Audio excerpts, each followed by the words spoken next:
ముఖ్యంగా చంద్రబాబు నాయుడు గురించి కూడా మాట్లాడాలి.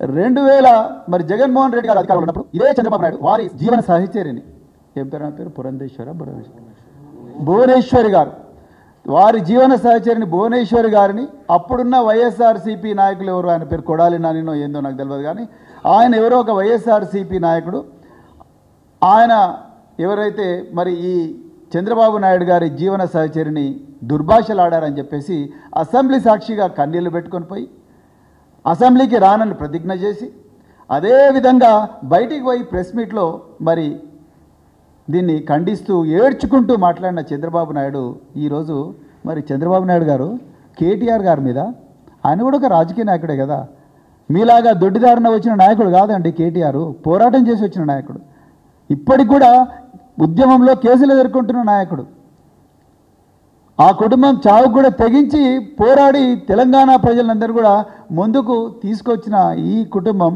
మరి ఆయన మీద ఆయన పర్సనల్ క్యారెక్టర్ను డ్యామేజ్ చేస్తుంటే మీరు ఎందుకు ఆ రోజు మాట్లాడలేదు? నిన్న కొంతమంది తెలంగాణ ఉద్యమకారులు పోయి మహా టీవీ మీద దాడి చేయగానే సడన్గా పవన్ కళ్యాణ్, అదేవిధంగా చంద్రబాబు నాయుడు, మల్లుబట్టి విక్రమార్క, బల్మూరి వెంకట్, ఇంకెవరో సిపిఐ నారాయణ కూడా పోయి దాడి అంటారు. మరి ఇవన్నీ గుర్తుకొస్తలేవా మీకు?